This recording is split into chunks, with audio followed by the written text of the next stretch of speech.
السلام عليكم ورحمة الله وبركاته.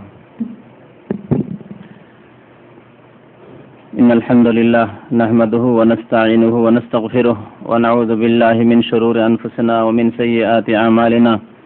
من يهده الله فلا مضل له ومن يضلله فلا هادي له. وأشهد أن لا إله إلا الله وحده لا شريك له وأشهد أن محمدا عبده ورسوله صلى الله تعالى عليه وعلى آله وصحبه وسلم تسليما كثيرا. أما بعد فإن خير الحديث كتاب الله وخير الهدي هدي محمد صلى الله عليه وسلم وشر الأمور محدثاتها وكل محدثة بدعة وكل بدعة ضلالة وكل ضلالة في النار. أما بعد فأعوذ بالله من الشيطان الرجيم. بسم الله الرحمن الرحيم. ألف لام ميم ذلك الكتاب لا ريب فيه هدى للمتقين الذين يؤمنون بالغيب ويقيمون الصلاة ومما رزقناهم ينفقون والذين يؤمنون بما أنزل إليك وما أنزل من قبلك وبالآخرة هم يوقنون. মহান আল্লাহর সমস্ত প্রশংসা, যে আল্লাহ আমাদেরকে সৃষ্টি করেছেন এবং আমাদেরকে সঠিক পথ প্রদর্শন করেছেন, আমাদের হিদায়াতের জন্য মহাগ্রন্থ আল কোরআন নাযিল করেছেন। মহাগ্রন্থ আল কোরআন সুস্পষ্টভাবে মানব জাতিকে বুঝিয়ে দেওয়ার জন্য, মানব জাতির নিকট সুন্দরভাবে পৌঁছে দেওয়ার জন্য আমাদের প্রিয় নবী মুহাম্মদ রাসূলুল্লাহ সাল্লাল্লাহু আলাইহি সাল্লামকে রাসূল হিসাবে প্রেরণ করেছেন।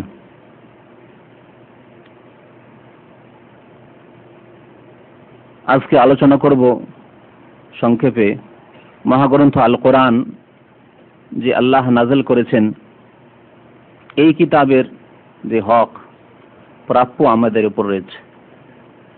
মানব জাতির হিদায়াতের জন্য যেই কিতাব মহান আল্লাহ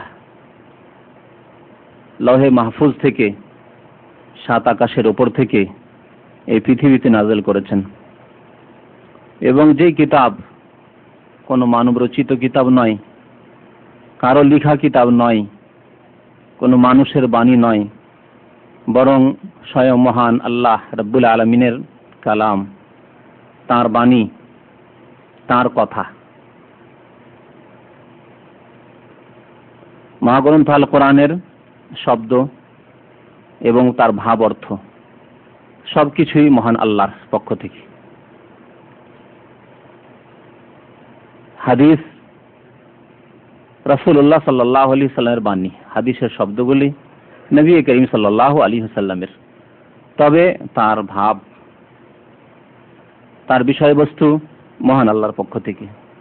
এই জন্য এই অর্থে হাদিসও মহান আল্লাহর পক্ষ থেকে ওহী।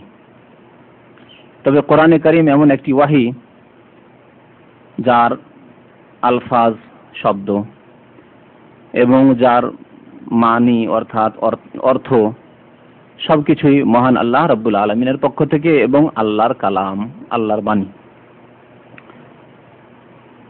কোরআনে কারীম সম্পর্কে সূরা বাকারার দ্বিতীয় আয়াতে, প্রথম আয়াতে 3টি অক্ষর রয়েছে, আলিফ লাম মিম। এই অক্ষরগুলি যে জামানায় কোরআনে কারীম নাযিল হয়, সেই জামানায় কবিরা তাদের কবিতায় ব্যবহার করে থাকত। সে অনুসারে সেই যুগের লোকদের কাছে নতুন যেন না মনে হয়, যেন মনে হয় যে সেই যুগেরই কথাবার্তা। সেই জন্য মহান আল্লাহ রাব্বুল আলামিন সেই রকম ভাবে কোরআনে কারীমে বিভিন্ন সূরার প্রথমে কয়েকটি অক্ষর নিয়ে এসেছেন যার অর্থ মানুষের জানা নেই, যেমন আলিফ লাম মিম, আলিফ লাম রা ইত্যাদি ইত্যাদি, হা মিম। কবিরা সেই জামানায় চ্যালেঞ্জ করত তাদের প্রতিদ্বন্দ্বীদের, অন্যান্য কবিদের, যে আমি এই কবিতা লিখলাম, এই কাব্য রচনা করলাম, তোমার পক্ষে যদি সম্ভব হয় তো আমার মোকাবেলা করো। আলিফ লাম মিম বা হা মিম ইত্যাদি ইত্যাদি এই অক্ষরগুলি দিয়ে আলিফ থেকে ইয়া পর্যন্ত, এই অক্ষর দিয়ে আমি আমার কাব্য রচনা করেছি, তুমিও আলিফ থেকে ইয়া পর্যন্ত সেই অক্ষরগুলি ব্যবহার করে একটি সুন্দর অলংকারযুক্ত কবিতা রচনা করো। এইভাবে তারা চ্যালেঞ্জ করত। মহান আল্লাহ রাব্বুল আলামিন তাদেরকে চ্যালেঞ্জ করেছেন। কোরআনে কারীমের বিভিন্ন সূরায় এই অক্ষরগুলি দিয়ে চ্যালেঞ্জ করা হয়েছে এবং কোরআনের একাধিক আয়াতে মহান আল্লাহ কাফের জাতিকে, সেই জামানার কাফের আরবরা এবং আরবদের মধ্যে বিশেষ করে যারা কাব্য রচনা করত তাদেরকে আল্লাহ রাব্বুল আলামিন চ্যালেঞ্জ করেছেন, হয় ঈমান নিয়ে এসো মহান আল্লাহর এই কিতাবের প্রতি, বিশ্বাস স্থাপন করো এবং কালেমা লা ইলাহা ইল্লাল্লাহ মুহাম্মাদুর রাসূলুল্লাহ পড়ে মুসলিম হয়ে যাও, আর না হলে তোমরা এই চ্যালেঞ্জকে গ্রহণ করো এবং এই রকমের সুবিন্যাসের সাথে তোমাদের কাব্য অথবা তোমাদের গদ্য তৈরি করে নিয়ে আসো। তারা এই চ্যালেঞ্জকে গ্রহণ করতে পারেনি এবং তারা হার মানতে বাধ্য হয়েছে। তারপরেই আল্লাহ রাব্বুল আলামিন বলছেন, যালিকাল কিতাব, এমন একটি কিতাব, এই কোরআনে কারীম এমন একটি কিতাব, লা রাইবা ফীহ, এই কিতাবে কোনো সন্দেহ নেই। সন্দেহ নেই এর অর্থ এই নয় যে কোনো মানুষ সন্দেহ করে না, অসংখ্য মানুষ কোরআনে বিশ্বাস করে না। সন্দেহ নেই মানে এই কিতাব যে সত্য, এই কিতাব যে মহান আল্লাহর পক্ষ থেকে, এই কিতাব মানব রচিত নয়, এই কিতাব হচ্ছে এমন এক বিধান যা আল্লাহর নাযিলকৃত এবং কিয়ামত পর্যন্ত বহাল থাকবে, এতে কোনো সন্দেহ নেই। সে কেউ বিশ্বাস করুক আর নাই করুক, কেউ অস্বীকার করুক, কেউ সন্দেহ করুক, কিন্তু অন্য অন্য গ্রন্থের মতো নয়, অন্য অন্য বইয়ের মতো নয় যে তাতে কোনো সন্দেহ আছে, তার সত্যতায় কোনো সন্দেহ আছে। যা কিছু এতে বলা হয়েছে, যা কিছু সন্নিবেশিত হয়েছে তা মহান আল্লাহর পক্ষ থেকে এবং চিরসত্য। তুমি বুঝতে পারো আর নাই পারো, তুমি তা বাস্তবে চোখে তোমার ধরে আর নাই ধরে, তা সত্য।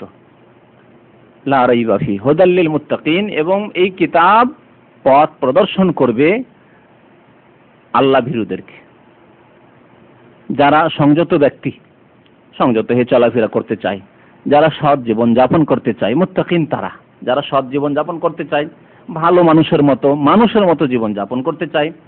মানুষ হয়ে পশুর মতো কেউ যদি জীবন যাপন করতে চায়, তাকে কোরআন হিদায়াত করবে না। এই জন্য আল্লাহ বলছেন হুদাল লিল মুত্তাকিন। তাহলে কোরআন দ্বারা সঠিক পথ পেতে হলে কমপক্ষে এই যোগ্যতা লাগবে যে আল্লাহর ভয় রয়েছে তার অন্তরে, সে নিজের সৎ পথকে বেছে নিতে চায়, সৎ পথের সন্ধান করতে চায়, ভালো জিনিসকে বেছে নিতে চায়, এইরকম লোক হইতে হবে, তাহলে কোরআন সঠিক পথ দেখাবে।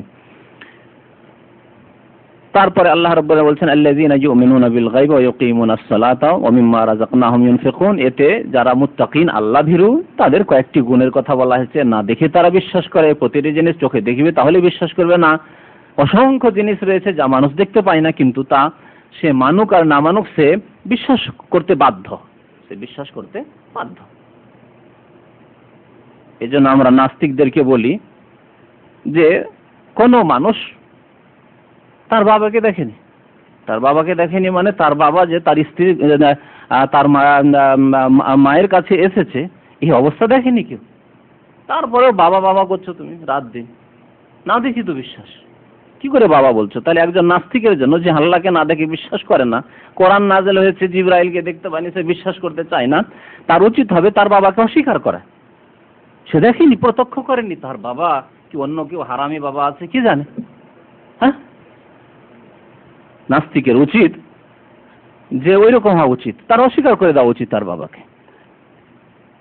আল্লাযীনা ইউমিনুনা বিল গায়ব, আর মুমিন যে হবে সত্যিকার মানুষ, যে সে মানে পাশবিক চরিত্রের মানুষ নয়, সে না দেখে বিশ্বাস করে।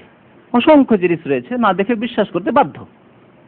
আল্লাযীনা ইউমিনুনা বিল গায়ব ওয়া ইউকিমুনাস সালাহ, সালাহ কায়েম করে, নামাজ পড়ে, নামাজ পড়তে আগ্রহী, কোরআন তাকে হিদায়াত করবে। একজন বেনামাজিকে কোরআন হিদায়াত করবে না। মুত্তাকিন তারা নয়, মুত্তাকিনদের গুণ এখানে বলা হয়েছে। না দেখে যদি বিশ্বাস করে তাহলে মুত্তাকি হতে পারবে, সংযত ব্যক্তি হতে পারবে, আল্লাহ ভীরু হতে পারবে। যদি 5 ওয়াক্ত নামাজ কায়েম করে তাহলে আল্লাহ ভীরু হতে পারবে। ওমিম্মা রাযাকনাহুম ইউনফিকুন, আর যা আমি দান করেছি তা থেকে ব্যয় করে, যে যাকাত প্রদান করে সেই মুত্তাকি হতে পারবে, আল্লাহ ভীরু হতে পারবে। যাকাত দেয় না, কৃপণতা করে, সে মুত্তাকি হতে পারবে না, আল্লাহ ভীরু হতে পারবে না, সে সংযত ব্যক্তি নয়। তারপরে মহান আল্লাহ বলছেন আল্লাযীনা ইউমিনুনা বিমা উনজিলা ইলাইক, যারা বিশ্বাস করে ওই কিতাবের প্রতি যা মহান আল্লাহ তোমার প্রতি নাযিল করেছেন হে মুহাম্মদ সাল্লাল্লাহু আলাইহি ওয়াসাল্লাম। মহান আল্লাহ যে কিতাব অর্থাৎ মহাগ্রন্থ আল কোরআন প্রিয় নবী মুহাম্মদ রাসূলুল্লাহ সাল্লাল্লাহু আলাইহি ওয়াসাল্লামের উপর নাযিল করেছেন। অনেক আয়াতে কোরআনে কারীম স্পষ্ট ভাষা ইন্না আনজালনা ইলাইকাল কিতাব, হে নবী তোমার নিকট আমি কিতাব নাযিল করেছি। ইন্না নাহনু নাযালনা আলাইকাল কোরআনা তানজিলা, হে নবী তোমার উপর কোরআন নাযিল করেছি। তো অনেক আয়াত রয়েছে কোরআনে কারীমে যাতে স্পষ্টভাবে বলা হয়েছে যে নবী করিম সাল্লাল্লাহু আলাইহি ওয়াসাল্লামের উপর মহান আল্লাহ আল কোরআন আল করিম নাযিল করেছেন। এই কোরআনে কারীমের প্রথম হক মানুষের প্রতি হচ্ছে তার প্রতি বিশ্বাস স্থাপন করবে, তার প্রতি ঈমান নিয়ে আসা।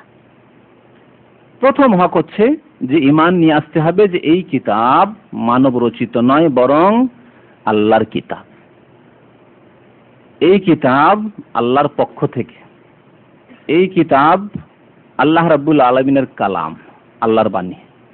এই কিতাব আল্লাহর পক্ষ থেকে নাযিল হয়েছে। কার প্রতি নাযিল হয়েছে? নবী মুহাম্মদ রাসূলুল্লাহ সাল্লাল্লাহু আলাইহি সাল্লামের প্রতি, যিনি শেষ নবী, তার প্রতি নাযিল হয়েছে। এই কিতাবে কোনো সন্দেহ নেই, তাতে বিশ্বাসী হবে সে। এই কিতাবে সূরা ফাতিহা থেকে শুরু করে সূরা নাস পর্যন্ত যা কিছু আছে, হালাল হারাম, বৈধ অবৈধ, বিধি বিধান, আকীদার সাথে সম্পর্কীয় বস্তু যা বিশ্বাস করতে হয়, অথবা যা আমলের সাথে সম্পর্ক, যার মাসলা মাসাইলের সাথে সম্পর্ক, ঘটনাবলীর সাথে সম্পর্ক, ইতিহাস সম্পর্কে আলোচনা হয়েছে, সায়েন্স সম্পর্কে আলোচনা হয়েছে, বিভিন্ন বিষয়বস্তু নিয়ে আলোচনা হয়েছে। আল্লাহ রাব্বুল আলামিন যেসব জিনিস বিশ্বাস করতে বলেছেন তার মধ্যে পরলৌকিক একটি দিক রয়েছে, পরকাল, এবং পরকাল একটা বিস্তারিত কোর্স। পরকাল এই কবর থেকে শুরু করে একেবারে জান্নাত এবং জাহান্নাম পর্যন্ত অনেক কিছুই রয়েছে কোরআনে কারীমে। যা কিছু এই কোরআনে কারীমে রয়েছে সব কিছুর প্রতি ঈমান নিয়ে আসা, এ হচ্ছে কোরআনে কারীমের উপর, কোরআনে কারীমের হক মানুষের উপর। আর কোরআনে কারীম এমন একটি কিতাব যেই কিতাব আল্লাহ সারা বিশ্বের মানুষের জন্য নাযিল করেছেন, এবং কোরআনে কারীম এমন এক রাসূলের প্রতি নাযিল হয়েছে যেই রাসূলকে আল্লাহ সারা বিশ্বের মানবতার জন্য প্রেরণ করেছেন।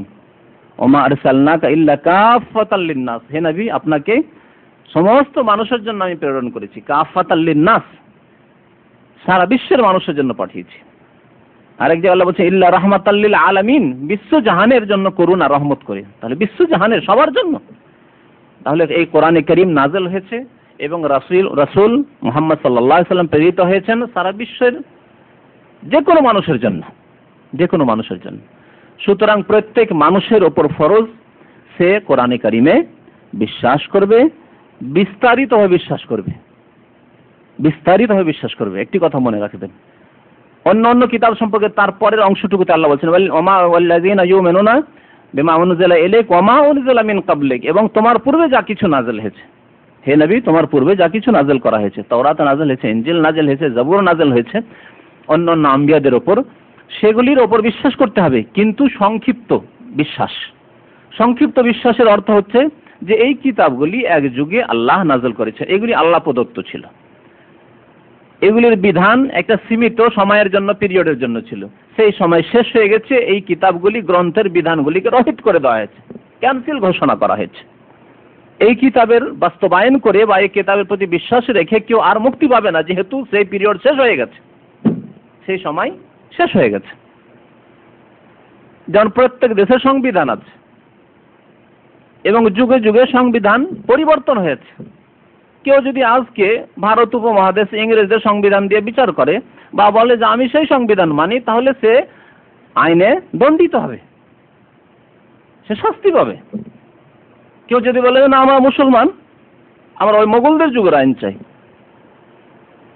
তবুও সেখানকার আইনে সে অন্যায় কাজ করল। জি, তো এ তো মানব রচিত, এসব কিছু, এসব সংবিধান মানব রচিত, তারপরেও সে দণ্ডিত হচ্ছে পৃথিবীতে।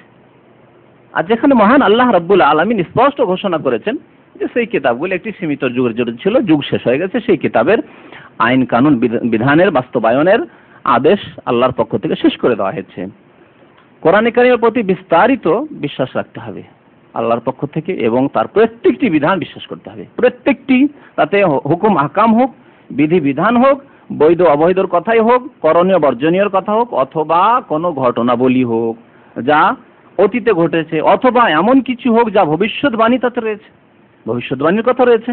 ইকতারাবাতিস সাআত ওয়ানশাক্কাল কামার, আল্লাহ কোরআনে এরকম অনেক ভবিষ্যৎবাণী করেছেন যে কিয়ামত নিকটবর্তী হয়েছে। ওয়ানশাক্কাতিল কামার, এবং চন্দ্র বিদীর্ণ হবে, চাঁদ টুকরো টুকরো হয়ে যাবে।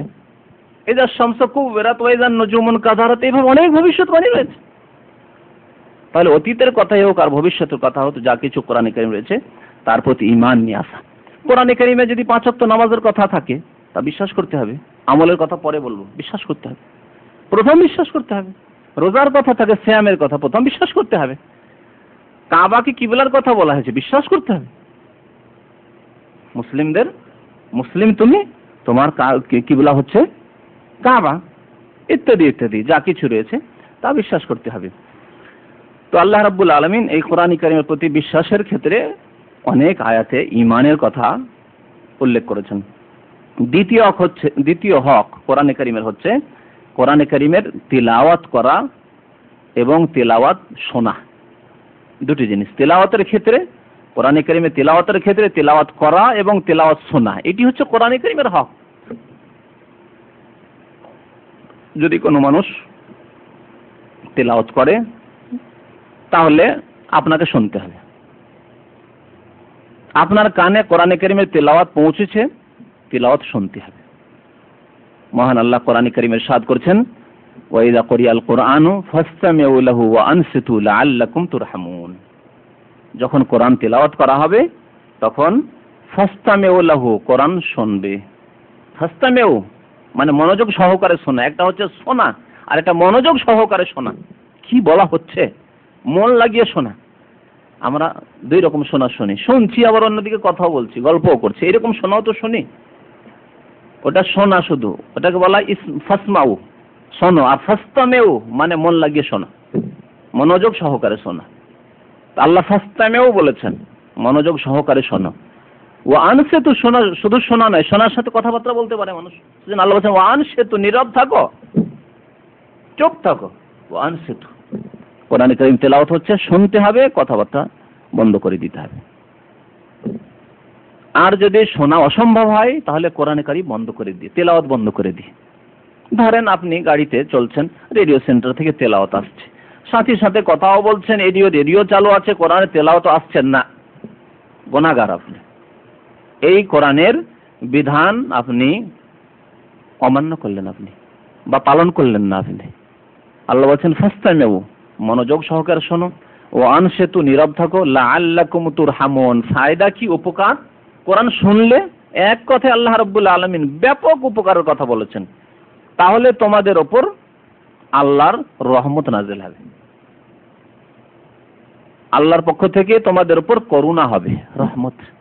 রহমত ব্যাপক অর্থ রাখে, আল্লাহর দয়া। যার প্রতি আল্লাহর দয়া হবে তার আর কোনো অসুবিধা আছে? এবং এমন কোন মানুষ আছে আল্লাহর দয়া ছাড়া সে মুক্তি পেতে পারে? নবী করিম সাল্লাল্লাহু আলাইহি সাল্লাম বলেছেন একটি হাদিসে, ইন্নাহু লা ইয়াদখুলুল জান্নাতা আহাদুন বিআমালিহি, কোন মানুষ শুধু নিজের আমল দিয়ে জান্নাতে যেতে পারবে না আল্লাহর রহমত ছাড়া। আল্লাহর রহমত ছাড়া কেউ জান্নাতে যেতে পারবে না। নবী করিম সাল্লাল্লাহু আলাইহি ওয়াসাল্লামকে সাহাবী জিজ্ঞেস করছেন একজন, যে ওয়ালা আনতা ইয়া রাসূলুল্লাহ, আপনিও নিজের আমল দ্বারা, নিজের নামাজ, রোজা, হজ, যাকাত ইত্যাদি জিহাদ দিয়ে আপনি জান্নাতে যেতে পারবেন না? ওয়ালা আনা, আমিও না। ইল্লা আন ইয়াতাগাম্মাদানি আল্লাহু বিরাহমাতিহি, তবে আল্লাহ যদি তার রহমত দিয়ে আমাকে ঢেকে নেন, রহমত দিয়ে বলা হয়েছে, তার রহমত দিয়ে ঢেকে নেন। তার রহমত কখন হবে? কোরআন তেলাওয়াত হলে, শোনা। এইজন্য আমাদের দেশে একটি কথা এখানে বলি, যেহেতু আমরা যে পরিবেশে বাস করি সেখানকার রোগগুলিকে সারাতে হবে। যে সমাজের রোগগুলি রয়েছে সেই রোগগুলিকে চিহ্নিত করতে হবে। যদি শনাক্ত না করে দেওয়া হয় তাহলে আপনি, হ্যাঁ কোরআন পড়লে, কোরআন শুনলে মানে কানে আসে, শুনতে হয়, এই কথা জানে, সবাই জানে। কিন্তু এই যে রোগ এখানে ঢোকা রয়েছে এ কথা কেউ খেয়াল করে। আমাদের যে কোরআন খানি হয়, মৃত ব্যক্তির নামে কোরআন খানি হয় না, সে 40 করে নির্দিষ্ট দিন ধরেই করুক আর নাই করুক। যারা বড় বেদাতি, ছোট বেদাতি, মেজো বেদাতি, সেজো বেদাতি, অনেক রকম বেদাতি আছে আমাদের দেশে। যারা বড় বেদাতি তারা ওই দিন ধার্য করে 40 করে, আরো কত নির্দিষ্ট দিন 7 দিনে করে ইত্যাদি, 3 দিনে যাই করুক। আর যারা একটু মেজো সেজো বেদাতি, ছোট বেদাতি, তারা অনির্দিষ্ট দিনে করে, হয়তো রমজান মাসে করলো বা অন্য কোনো সময় করলো, যখন এসছে দেশে এসছে বিদেশ থেকে ছেলে তখন করিল একটু কোরআন খানি, একটু হুজুরদেরকে পেয়েছি গ্রামে একটু করেনি, ইত্যাদি ইত্যাদি। এই যে কোরআন খানি হয় ওর সিস্টেমটা দেখেছেন? এই গোল হয়ে বসে গেছে আর সবাই তেলাওয়াত করছে। হ্যাঁ তুমি 5 পারা, 5 6 30, যদি 6 জন থাকে, হ্যাঁ 5 পারা করে ভাগ, তুমি 5 পারা, তুমি 5 পারা, তুমি 5 পারা, করে না? সবাই তেলাওয়াত করছে, শুনছে কেউ? এটা জায়েজ? আল্লাহ কোরআনে বলছেন যখন কোরআন পাঠ হবে তখন শোনো। তাহলে 6 জনের একসাথে তেলাওয়াত করা জায়েজ নাই। যদি তেলাওয়াত করতেই হয় মসজিদ নববীতে গিয়ে দেখবেন, অথবা মক্কায়, এখানেও দেখতে পাবেন, কিন্তু মসজিদে নববীতে এবং মক্কাতে গিয়ে দেখবেন যে ওখানে যে হালকাগুলি হয় সেখানে কারি সাহেব যে পড়ান বড় বড় বুড়োরাও মাস্ক করে, মানে তাজবিদের শিক্ষা করে, একজন তেলাওয়াত করছে আর সবাই শুনছে। ওর তেলাওয়াত শেষ হলো 1 রুকু 2 রুকু শেষ হলো, তখন আরেকজন তেলাওয়াত করছে, সবাই শুনছে। ওয়াইজা করি আল কোরআন, যখন কোরআন তেলাওয়াত হবে ফাস্তাম শোনো। তাহলে কোরআন খানি যদি থাকে তাহলে এই আয়াতের আলোকে পাঠ করতে হবে একজনকে, বাকিগুলো শুনবে, ঠিক কিনা বলেন? এই যে রোগ ঢুকানো আছে সমাজে, এই কোরআন খানের বিদাতে এই যে রোগ, এই নাজায়েজ রোগ ঢুকানো আছে, যে হই করে সবাই কোরআন তেলাওয়াত করছে, কেউ কারো কোরআন তেলাওয়াত শোনে না। কোরআনের হকের কথা বলছিলাম, একটা হচ্ছে শোনা, আরেকটি হচ্ছে তেলাওয়াত করা অত্যন্ত গুরুত্বপূর্ণ কথা। এটি কোরআনে কারীম এমন একটি কিতাব, মাত্র একটি কিতাব, যেই কিতাবের তেলাওয়াত হচ্ছে ইবাদত। পৃথিবীতে কোনো কিতাব নেই শুধু পড়ে নেওয়া, না বুঝলেও, যদি নাও বুঝে অর্থ কেউ আর তেলাওয়াত করলেই ইবাদত হবে, এমন কোনো কিতাব নেই।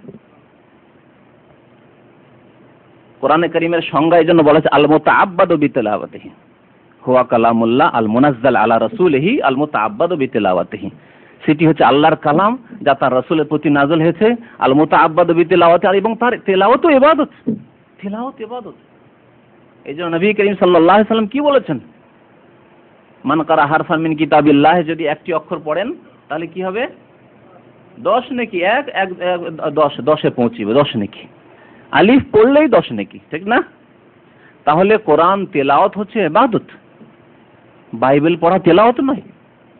ছিল না তখন তেলাওয়াত, এখন তো রহিত হয়ে গেছে, কিন্তু যেই জামানায় জবুর আর তাওরাত ইনজিলের যুগ ছিল তখনও সেই তাওরাত আর ইনজিল পড়া ইবাদত ছিল না, কিন্তু কোরআনে কারীমের তেলাওয়াত হচ্ছে ইবাদত। এই জন্য আল্লাহ রাব্বুল আলামিন আল্লাহর নেক বান্দাদের প্রশংসা করতে গিয়ে তাদের কথা বলেছেন যে তারা রাত দিন কোরআন তেলাওয়াত করে, ইয়াতলুনা কিতাব আল্লাহ, আল্লাহর কিতাব তেলাওয়াত করে, এবং তাদের উপর আল্লাহর রহমত নাজিল হয়।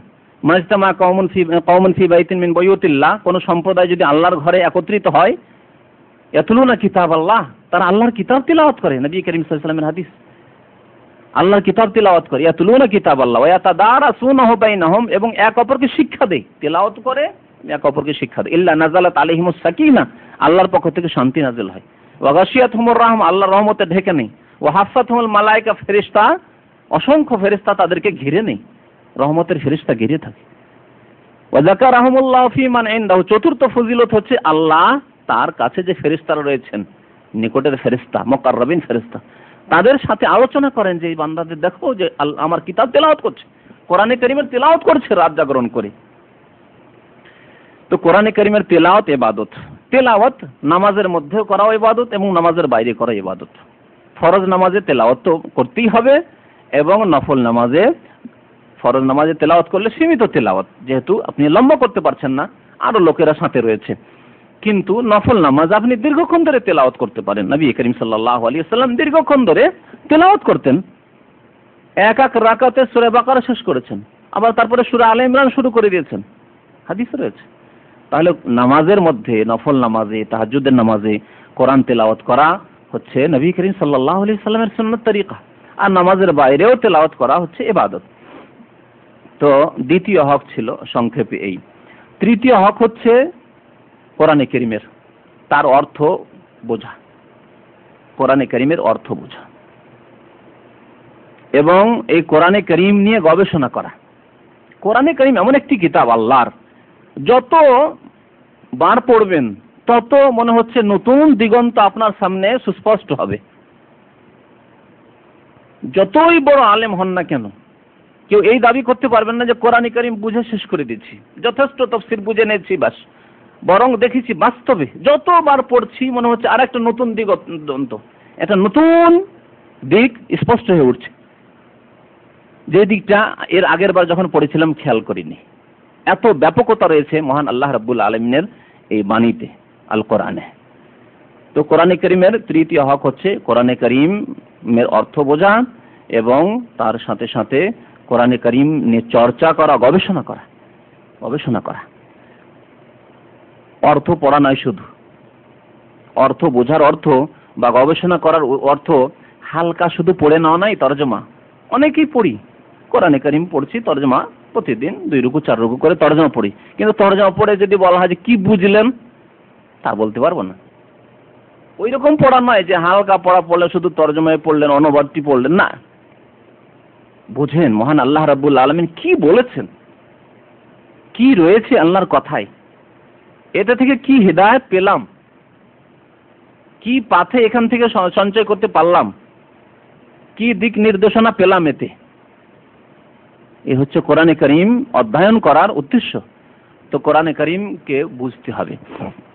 এই ক্ষেত্রে মনে রাখবেন, আগে বলেছি যে কোরআনে কারীমের তেলাওয়াত যদি শুধু তেলাওয়াত করে, অর্থ নাও বোঝে, তাতেও সওয়াব রয়েছে, যে সওয়াবের কথা বললাম।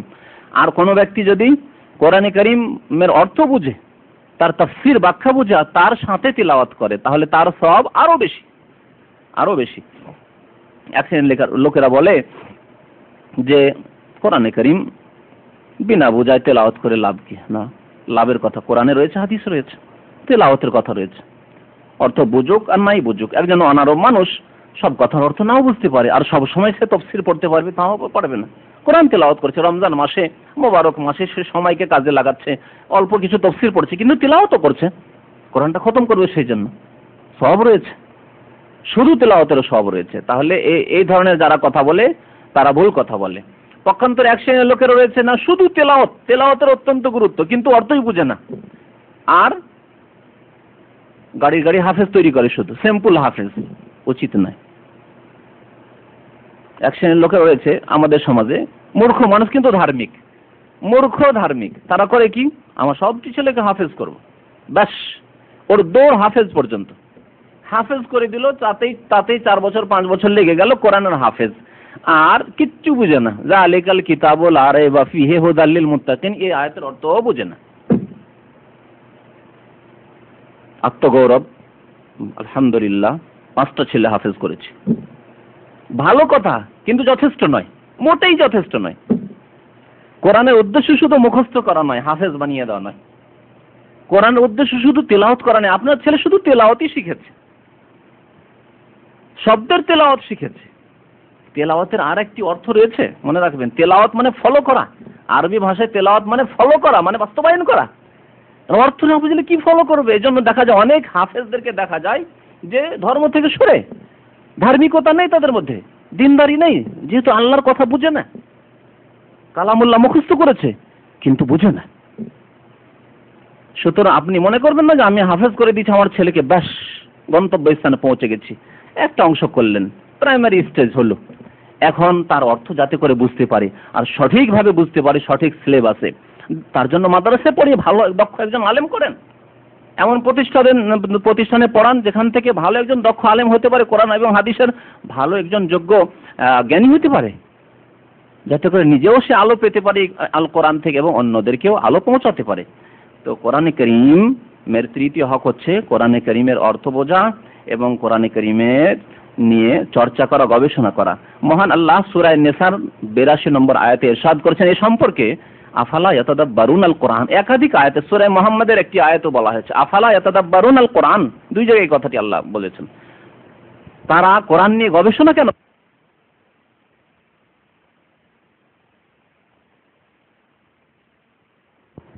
আম আলা কুলুবিন আকফালুহা, সূরা মুহাম্মাদ এই অংশটুকু রয়েছে, আম আলা কুলুবিন আকফালুহা, তাদের অন্তরে কি তালা লাগা রয়েছে? তাদের অন্তরে কি তালা মারা রয়েছে? তালা দিয়ে যদি কোনো ঘরকে বন্ধ রাখা হয় তাহলে সেই ঘরে কোনো কিছু ঢুকানো যাবে না, কোনো কিছু বের করা যাবে না। তো যারা কোরআন নিয়ে চর্চা করে না, কোরআন নিয়ে গবেষণা করে না, তাদের অন্তরে তালা মারা রয়েছে, কিছু ঢুকতে পারছে না। কোরআনে আল্লাহ কি বলেছেন কিছুই ঢুকছে না। আল্লাযিনা ইউকিমুনাস সালাত আকিমুস সালাহ পড়েই যাচ্ছে, অথচ নামাজের পাবন্দি নেই, ফজরে ঘুমাচ্ছে হাফেজ সাহেব বা একটু কোরআন তেলাওয়াতকারী। রমজান মাসে মাশাআল্লাহ কত খতম যে দিল, আর কতবার যে ইউকিমুনাস সালাহ পড়লো, কিন্তু 5 ওয়াক্ত নামাজই কায়েম করে না। তারপরে রমজান পড়বে, সওয়াল গেলেই সওয়ালে আসলেই নামাজ ছুটে গেল। বুঝতে পারছেন না? এই হলে হবে না। তো কোরআন নিয়ে গবেষণা করতে আল্লাহ বলেছেন, কোরআনের অধ্যয়ন করতে বলেছেন। আফালা ইয়াতাদাব্বারুনাল কোরআন আম আলা কুলুবিন আকফালুহা, সূরা মুহাম্মাদে।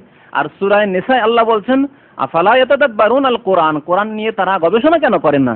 ওয়ালাউ কানা মিন ইনদি গায়রিল্লাহ, এই কোরআন যদি আল্লাহ ছাড়া অন্য কারো পক্ষ থেকে হতো, আল্লাহ প্রদত্ত না হতো, মানব রচিত হতো, লাওয়াজাদু ফিহি ইখতিলাফান কাসীরা, তাহলে তাতে অনেক বিরোধ পেত।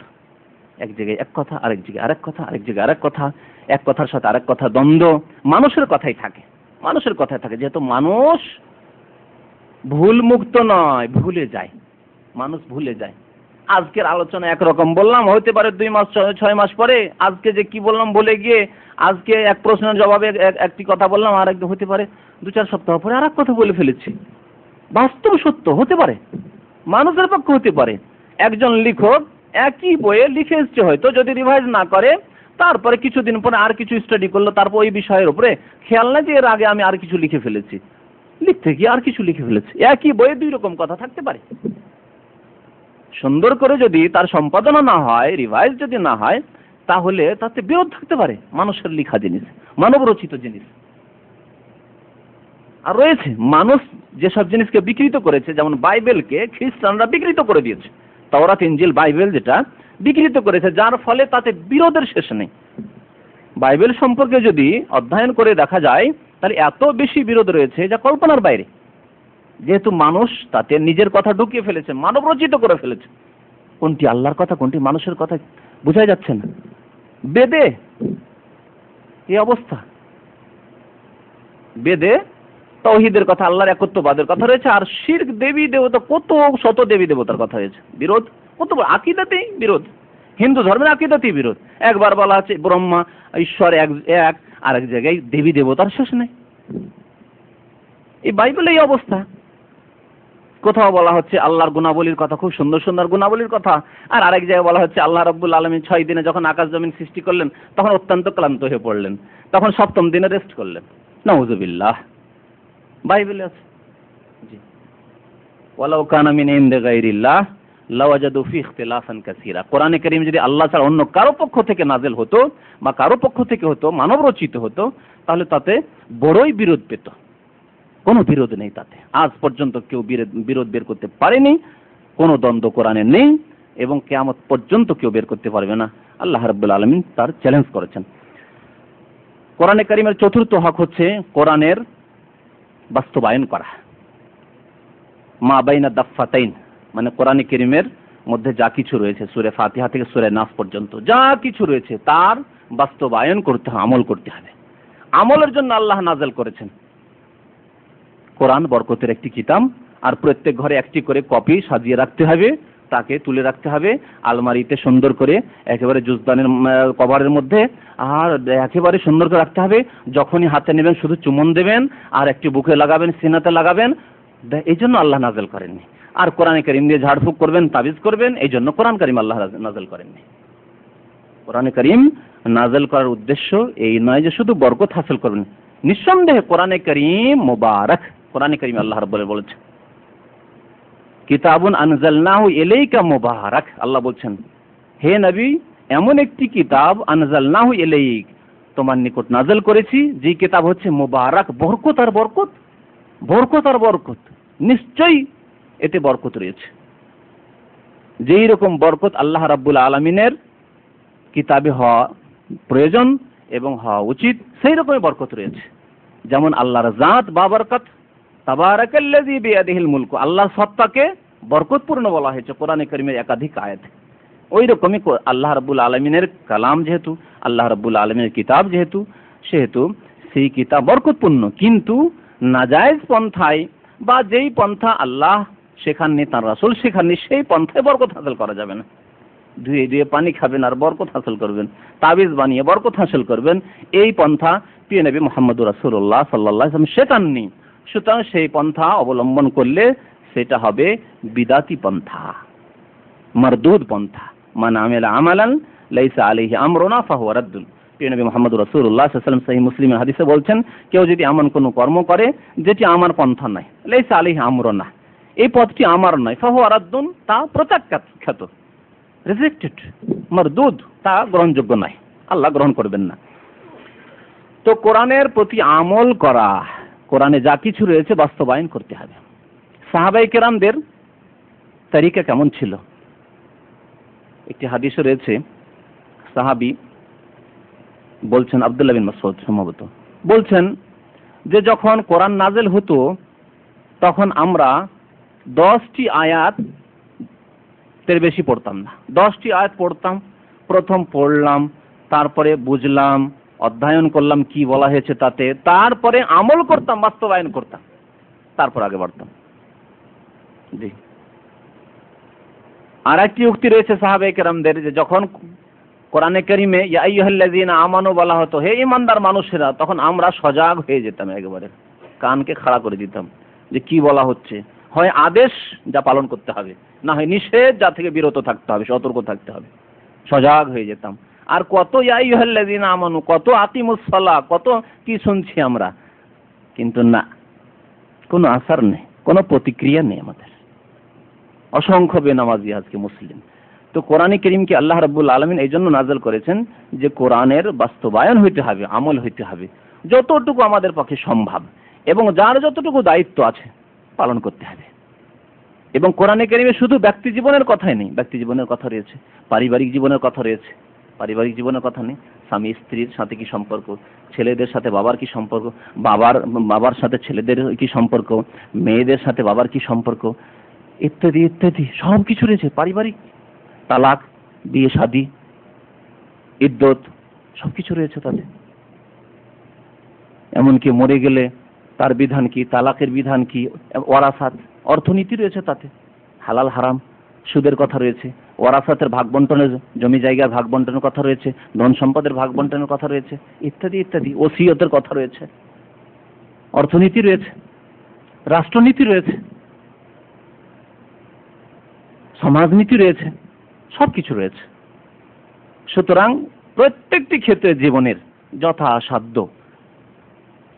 আল্লাহ রাব্বুল আলামিনের এই কিতাবের বাস্তবায়ন হতে হবে, তার প্রতি আমল করতে হবে। এই হচ্ছে তৃতীয় হক। কোরআনকে আল্লাহ নাযিল করেছেন তার বাস্তবায়নের জন্য।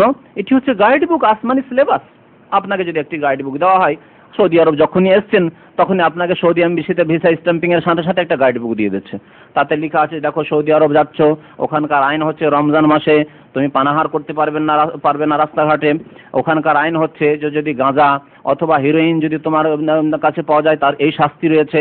তুমি যদি ব্যবসা করো, এখান থেকে ওখানে পাচার করায় তুমি যদি অভিযুক্ত হও, তাহলে তোমার জন্য এই দণ্ড হচ্ছে তোমার মৃত্যুদণ্ড, ইত্যাদি ইত্যাদি। তাহলে সেই যে আপনি গাইড বুকটি পেয়েছেন, ওটি যদি না পড়েন তাহলে কি জানতে পারবেন? জানলেন না। কিতাব থেকে সুন্দর করে ওই যে গাইড বুক দিয়েছিল এমবিসিতে, সুন্দর করে নিয়ে এসছেন, একবারে কভারে একেবারে নতুন করে রেখেছেন, কাউকে স্পর্শ করতে দেননি, আর নিয়ে এসে সুন্দর করে সেলফে সাজিয়ে রেখে দিচ্ছেন, আর গাঁজার ব্যবসা শুরু করেছেন। বাঁচতে পারবেন না। জি, ওই রকমই হচ্ছে অবস্থা আজকালকার অধিকাংশ মুসলমানদের। এবং একটি কথা মনে রাখবেন যে কোরআনে কারীমের ওপর এই মুসলিম উম্মাত এত জুলুম করেছে যা অন্য কোনো কিতাবের সাথে জুলুম করা হয়নি। এরকম কোরআনে কারীমের ওপর এত বেশি জুলুম করেছে, অত্যাচার করেছে, যেহেতু আলোচনায় আজকে হচ্ছে কোরআনে কারীমের হক, যেই অত্যাচার অন্য কোনো কিতাবের ওপর কেউ করেনি। ক্লাস 1-এরও যদি একটি বই হয়, আপনি আপনার ছেলে বা মেয়ের জন্য কিনেছেন, সেই কিতাবটি পড়ে অর্থ না বুঝে রেখে দেন না। কোনো যদি ভারী শব্দ হয়, অর্থ বুঝতে পারছেন না, ডিকশনারি ফলো করেন না? বাংলা শব্দ অথচ বুঝতে পারছেন না, তখন ডিকশনারি দেখছেন, দেখুই ওই বাংলা টু বাংলা ডিকশনারি দেখি এর অর্থ কি। দেখছেন, নিজে জানছেন, ছেলেকে বলে দিচ্ছেন বাবা এর অর্থ হচ্ছে, যদি আমরা আঞ্চলিক ভাষায় কথাটি ব্যবহার করি না, এটি হচ্ছে শুদ্ধ বাংলা, শিখিয়ে দিচ্ছেন, ঠিক না? এমন কোনো বই নেই পৃথিবীতে যে শুধু রিসাইটিং হচ্ছে, তেলাওয়াত, শুধু তেলাওয়াত আছে? রিডিং পড়া আছে? কোনো স্কুল, কলেজ, ইউনিভার্সিটিতে কোনো বই এরকম দেখাতে পারবেন যে শুধু রিডিং পড়া হয়, ব্যাস তার অর্থ বোঝা হয় না, সে ইংলিশ হোক আর বাংলায় হোক বা অন্য কোনো বই হোক, শুধু রিডিং পড়ার জন্য কোনো বই আছে? কোন সিলেবাস আছে? কোন ক্লাসে দেখিয়ে দেন দেখি। কিন্তু কোরআনে কারীম অধিকাংশ মুসলমান শুধু তেলাওয়াত করে, অর্থ বোঝে না, বোঝার চেষ্টাও করে না। বোঝে না তো দূরের কথা, হয়তো আল্লাহ শক্তি দেয়নি, কিন্তু বোঝার চেষ্টাও করেনি আজীবন ধরে। 60 বছর বয়স পেয়েছে, একটি আয়াতের অর্থ বোঝার চেষ্টা করেনি। অধিকাংশ মুসলমানের অবস্থা কত বড় জুলুম, চিন্তা করতে পেরেছেন? কোন কিতাবের সাথে আমরা এই খারাপ আচরণটি করিনি, যে কিতাব কিনেছি বুঝি না তবে তেলাওয়াত করি, মানে রিসার্চ, রিডিং করি। ইংলিশ বই, ভাষাটি বুঝি না, রিডিং করতে থাকি সকাল বিকাল শুধু, এরকম কোনো বই আছে? কোনো নাটক নভেলের বই আছে, উপন্যাস আছে যে শুধু রিডিং করি, অর্থ বুঝি না, রিডিংটা করি? কোনো বই নেই পৃথিবীতে। কিন্তু কোরআনে কারীমের সাথে এই খারাপ আচরণ করা হয়েছে। কোরআনে কারীমের চতুর্থ হক বলছিলাম যে কোরআনে কারীমের উপর আমল হইতে হবে। তাহলে আমল হতে হলে, বাস্তবায়ন হতে হলে তা বুঝতে হবে, যেটি তৃতীয় হক। চতুর্থ হক হচ্ছে আমল করার পরে, না চতুর্থ হক শেষ করলাম, পঞ্চম হক হচ্ছে আমল করার পরে মানুষকে সেই কোরআনে কারীমের দিকে আহ্বান করা।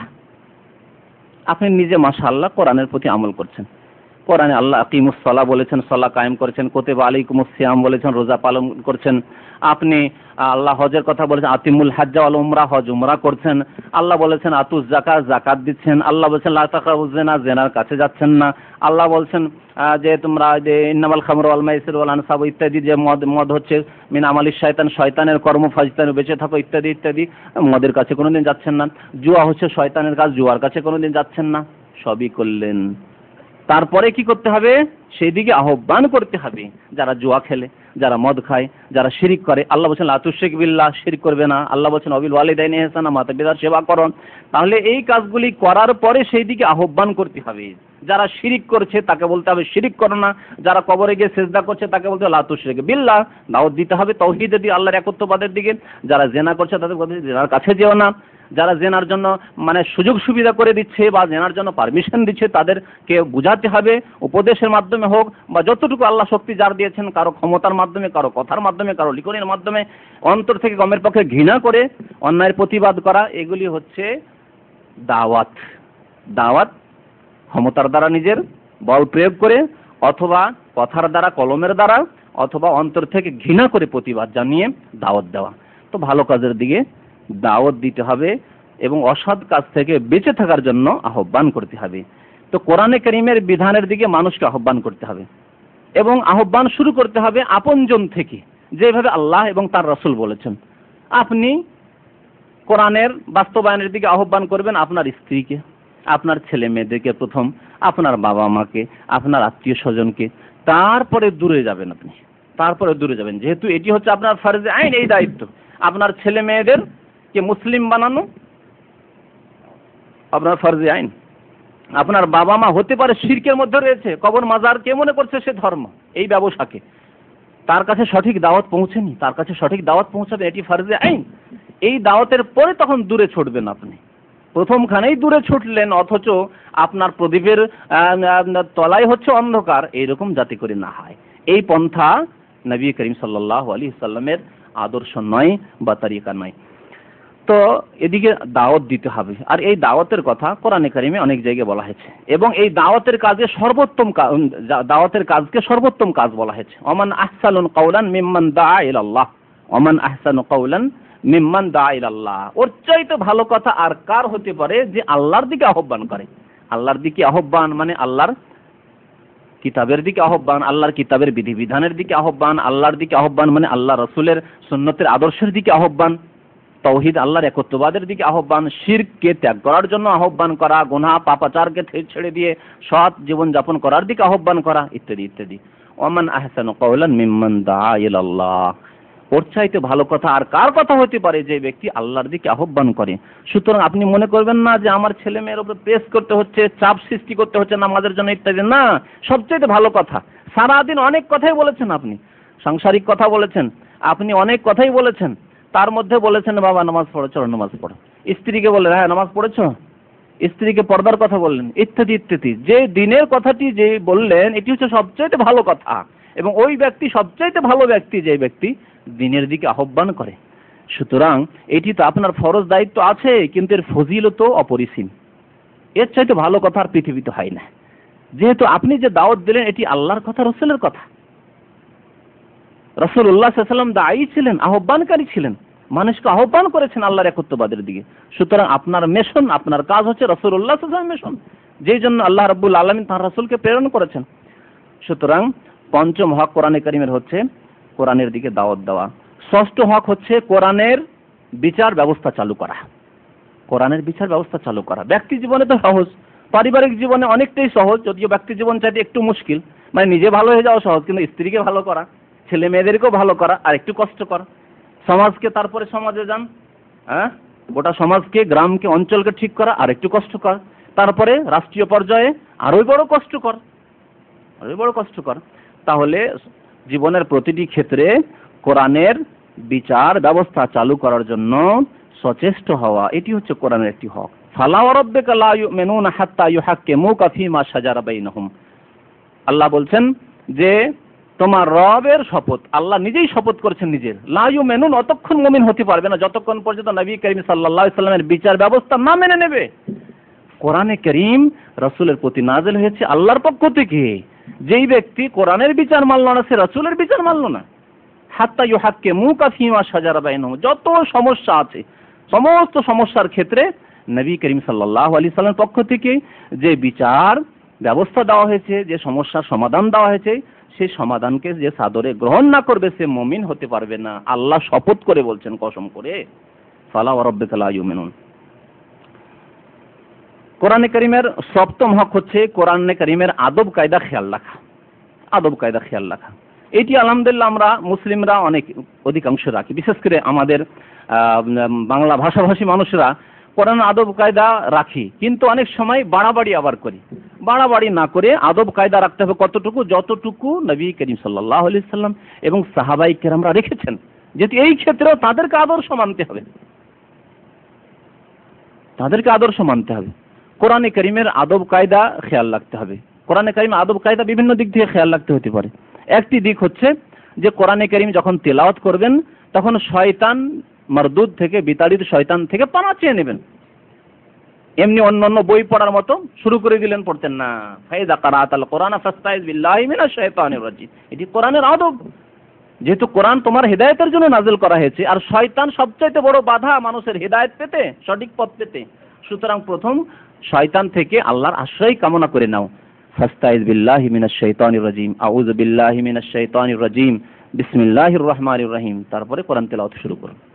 যখনই কোরআন তেলাওয়াত শুরু করেন, প্রথম যখন শুরু করবেন আউযু বিল্লাহি মিনাশ শাইতানির রাজিম পড়তে হবে।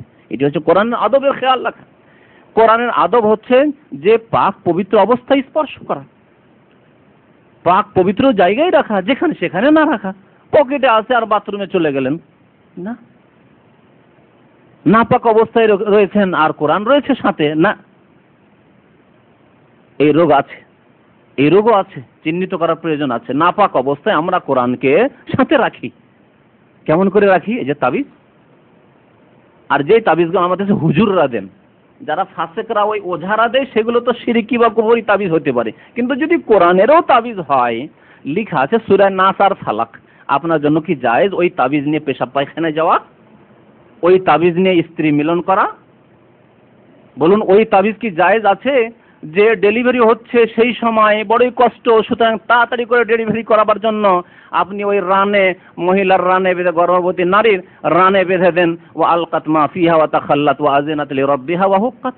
এই শিক্ষা যদি দেওয়া হয় হাকিমুল উম্মাতের পক্ষ থেকে, তো সেটা সাদরে গ্রহণ করে এটি কোরআনের আদব না কোরআনের আদবের পরিপন্থী? বলেন, এই সূরায় যে সামাউন সাক্কাতের এই কয়েকটি আয়াত সম্পর্কে আমালে কোরআনীতে হাকিম উল্লাম্মদ সাহেব লিখছেন যে আয়াতগুলিকে যখন দেখবে যে কারো কষ্ট হচ্ছে, ডেলিভারি হতে, বাচ্চা খালাস হতে, তখন রানে বেঁধে দাও, তাবিজ বানিয়ে বেঁধে দাও। আর তারপরে যখনই দেখবে যে বাচ্চা খালাস হচ্ছে তাড়াতাড়ি করে কেটে দাও, না হলে নাড়ি ভুড়ি সব বেরিয়ে যেতে পারে। নাউযুবিল্লাহ। ব্লিডিং হচ্ছে নাপাক অবস্থায় মহিলা, আর তার রানে বেঁধে রাখবে? এটি হচ্ছে কোরআনের এহতেরাম, সম্মান, কোরআনের আদব। এটি একদিকে তো চুমন, যখনই কোরআন হাতে নিয়ে চুমন দিচ্ছেন, আর একদিকে রানে বাঁধছেন ব্লিডিং এর অবস্থায় মহিলা। কোন আদব হলো এটি? এই রোগ রয়েছে, রোগ মুক্ত হইতে হবে। তাবিজ নিয়ে পাক নাপাক অবস্থায় কোরআনের তাবিজ হুজুর দিয়েছেন। কে দিয়েছেন? আমার হুজুর দিয়েছেন, আমার পীর সাহেব দিয়েছেন, এক আল্লাহর ওলি রয়েছেন আমাদের দিয়েছেন। মোটেই না। নবী করিম সাল্লাল্লাহু আলাইহি ওয়াসাল্লাম এই জন্য তাবিজ বাঁধা, যে কোনো তাবিজ হোক না কেন, আত-তামাইম শিরকুন, তাবিজকে শিরক বলা হয়েছে। মানুষ তাবিজ এমন আস্থা করে ফেলে যে আল্লাহ ভুলে যায়, তাবিজই সবকিছুই তার, বদনজর লাগবে না, তাবিজ থাকলে শয়তানি কিছু করতে পারবে না, ইত্যাদি আর ইত্যাদি। আর এই তাবিজ ব্যবহার করে থাকি। আর যেই তাবিজে কোরআন দেখে নাপাক অবস্থায় তাবিজ নিয়ে স্বপ্নদোষ হয়েছে, তাবিজ নিয়ে ঘুমিয়ে আছে, থাকেন না যারা তাবিজ বেঁধে ঘুমাচ্ছেন, স্বপ্নদোষ হচ্ছে। বলেন কোরআনের আদব হলো? এগুলি রোগ আমাদের সমাজের, রোগমুক্ত করতে হবে সমাজকে। তো কোরআনের সপ্তম হক বলছিলাম যে কোরআনের আদবের খেয়াল রাখা। এই ক্ষেত্রে বাড়াবাড়ি করলে হবে না। যেমন বাড়াবাড়ি, এই যে চুমন দেওয়া, নবী করিম সাল্লাল্লাহু আলাইহি ওয়াসাল্লাম চাইতে বেশি কোরআনকে কেউ ভালোবাসতো না। সাহাবায়ে কেরাম আবু বকর, ওমর, ওসমান, আলী চাইতে কেউ ভালোবাসতো না কোরআনকে। তারা এইভাবে কোরআন নিয়ে চুমন দেননি। সুতরাং এক শ্রেণীর লোকেরা যে কোরআন চুমন দেন, এর কোনো প্রমাণ নেই। আপনি বাড়াবাড়ি করবেন না, আপনি। কোরআনে কারীমের আদবের ক্ষেত্রে খেয়াল রাখতে হবে যে কোরআনে কারীম আপনি বসে আছেন আর নিচে রেখে দিয়েছেন, বসে আছেন না, কমের পক্ষে আপনার রানের উপর রাখেন, হাতের উপর রাখেন। হাত ব্যস্ত রয়েছে কোনো কাজের কারণ, তো আপনি রানের উপরে রেখে দেন, তারপরে সেজদা করতে একটু উঁচু জায়গায় রাখেন। হ্যাঁ, পায়ের সামনে পা লম্বা করে দিয়েছেন আর সামনে কোরআন রেখে দিয়েছেন, না, এরকম করবেন না। তো এগুলি আদব সাধারণত বুঝি, কিন্তু অনেকগুলি আদব আমাদের যেগুলি রোগ রয়েছে ওই ক্ষেত্রে আর বুঝে উঠি না। যে নাপাক অবস্থায় এই কোরআন নিয়ে কি করে আমি ঘুমিয়ে রয়েছি, কি করে পেশাব পায়খানা যাচ্ছি এই তাবিজ নিয়ে, যে কোরআনের তাবিজ, সূরা নাস আর ফালাক আর সূরা ইখলাসের তাবিজ নিয়ে, আয়াতুল কুরসির তাবিজ নিয়ে। কোরআনের অষ্টম হক হচ্ছে কোরআন দিয়ে চিকিৎসা, কিন্তু তাবিজের মাধ্যমে নয়। কোরআন দিয়ে চিকিৎসা কিন্তু তাবিজের মাধ্যমে নয়। কেন তাবিজের মাধ্যমে নয়? এই জন্য যে নবী করিম সাল্লাল্লাহু আলাইহি সাল্লামের উপর কোরআনের এই চিকিৎসার আয়াত নাযিল হয়েছে, অথচ নবী সাল্লাল্লাহু আলাইহি সাল্লাম তাবিজ কবজ করেননি। আয়াত রয়েছে কোরআনে কারীমে যে কোরআনে রয়েছে আরোগ্যতা। সূরা বনী ইসরাইল, সূরাতুল ইসরাই, আয়াত নম্বর 82, মহান আল্লাহ ইরশাদ করেছেন, ওয়া নুনাজ্জিলু মিনাল কোরআনি মা হুয়া শিফা। আমি আল্লাহ কোরআন নাযিল করেছি, এই কোরআনে রয়েছে শিফা, আরোগ্যতা রয়েছে। আরোগ্যতা রয়েছে আধ্যাত্মিক রোগ থেকে, আধ্যাত্মিক রোগ, রুহানি রোগ, মানুষের চরিত্র গঠন, মানুষের ঈমান তৈরি, মানুষের সৎ আমল তৈরি, ইত্যাদি ইত্যাদি। এগুলো হচ্ছে আধ্যাত্মিক রোগের চিকিৎসা রয়েছে। আর দৈহিক রোগেরও চিকিৎসা রয়েছে, মা হুয়া শিফা, আরোগ্যতা রয়েছে। দৈহিক চিকিৎসা নবী করিম সাল্লাল্লাহু আলাইহি ওয়াসাল্লাম শিখিয়েছেন। দৈহিক চিকিৎসা করতে হবে ঝাড় এবং ফুকের মাধ্যমে, ঝাড় ফুকের মাধ্যমে। রুগ্ন ব্যক্তি, অসুস্থ ব্যক্তির ওপর কোরআনের আয়াত পড়ে, সূরা পড়ে দম করা নবী করিম সাল্লাল্লাহু আলাইহি সাল্লাম দ্বারা প্রমাণিত। সূরা নাস এবং ফালাক মহান আল্লাহ নাযিল করেছেন প্রিয় নবী মুহাম্মদুর রাসূলুল্লাহ সাল্লাল্লাহু আলাইহি ওয়াসাল্লামের জাদুর চিকিৎসার জন্য। পড়ে দেখুন সূরা নাস আর ফালাকের তাফসীর। নবী সাল্লাল্লাহু আলাইহি ওয়াসাল্লামকে এক ইহুদি মহিলা জাদু করেছিল। 6 মাস ধরে নবী করিম সাল্লাল্লাহু আলাইহি ওয়াসাল্লাম অসুস্থ অবস্থায় মহান আল্লাহ সূরা নাস এবং ফালাকের 11টি আয়াত নাযিল করলেন। এই 11টি আয়াত দিয়ে আল্লাহ রাব্বুল আলামিন বললেন যে ঝাড়ফুঁক করো, তোমার জাদু দূর হয়ে যাবে। তাহলে জাদুর চিকিৎসা রয়েছে সূরা নাস ও ফালাকে। যে কোনো বিষ, সাপ এবং বিচ্ছুর বিষ দূরীভূত করার জন্য সূরা ফাতিহার চিকিৎসা রয়েছে। নবী করিম সাল্লাল্লাহু আলাইহি ওয়াসাল্লাম সূরা ফাতিহা দ্বারা চিকিৎসার কথা সাহাবায়ে কেরামকে শিখিয়েছেন। সাহাবায়ে কেরামরা বিষের চিকিৎসা করেছেন, বিষ ঝাড়ানোর জন্য। এবং শুধু তাই নয়, নবী করিম সাল্লাল্লাহু আলাইহি ওয়াসাল্লাম একটি হাদিসে সূরাতুল ফাতিহাতে শিফাউম মিন কুল্লি দা, সূরা ফাতিহা প্রত্যেক রোগের চিকিৎসা রয়েছে। আপনার এই ঈমান যদি থাকে, দৃঢ় বিশ্বাস ঈমান, এবং এই ঈমান নিয়ে যে কোনো রোগের ক্ষেত্রে আপনি ফুঁক দেন, সূরা ফাতিহা তেলাওয়াত করেন, অনির্দিষ্ট, এর জন্য কোনো নির্দিষ্ট নেই যে এত সংখ্যা করতে হবে, এত 1000 বার করতে, 21 বার করতে হবে না 101 বার করতে হবে, ওইসব কিছু নেই। এইসব বানাওয়ার কথাবার্তা করে যান, যতক্ষণ পর্যন্ত করে যাচ্ছেন পারছেন আপনি সূরা ফাতিহা পাঠ করেন আর রোগীর ওপর আপনি ফুঁক দেন। এর প্রমাণ রয়েছে। নবী করিম সাল্লাল্লাহু আলাইহি সাল্লাম হাদিসের দোয়া দিয়ে এবং কোরআনের আয়াত এবং সূরা দিয়ে ঝাড়ফুঁক করেছেন, কিন্তু তাবিজ নয়। লিখে তাবিজ করবেন আর তা ঝুলিয়ে রাখবেন, হাতে হোক, পায়ে হোক, আর গলায় হোক, আর কোমরে হোক, আর ঘর বাড়িতে হোক, আর গাছে হোক। আমাদের দেশে যাতে করে ফলে কেউ বদনজর না লাগিয়ে দেশে যেন গাছেও তাবিজ ঝোলানো হয়, জমিতে তাবিজ পুতানো হয়, বাড়ির কর্নারে বিভিন্ন 4 কর্নায় 4টি তাবিজ পুঁতে রেখেছে যাতে করে এই বাড়ি থেকে বদনজর না লাগায়, চুরি হবে না, ডাকাতি হবে না, ইত্যাদি ইত্যাদি, বাড়ি বন্ধ করে এই তাবিজ দিয়ে। তো তাবিজ করা নবী করিম সাল্লাল্লাহু আলাইহি ওয়াসাল্লাম কঠোরভাবে নিষেধ করেছেন। আত-তামাইমু শিরকুন বলেছেন, এবং আরো বলেছেন মান তাআল্লাকা তামিমাতান ফাকাদ আশরাকা, কেউ যদি তাবিজ ঝোলায় সে শিরিক করলো।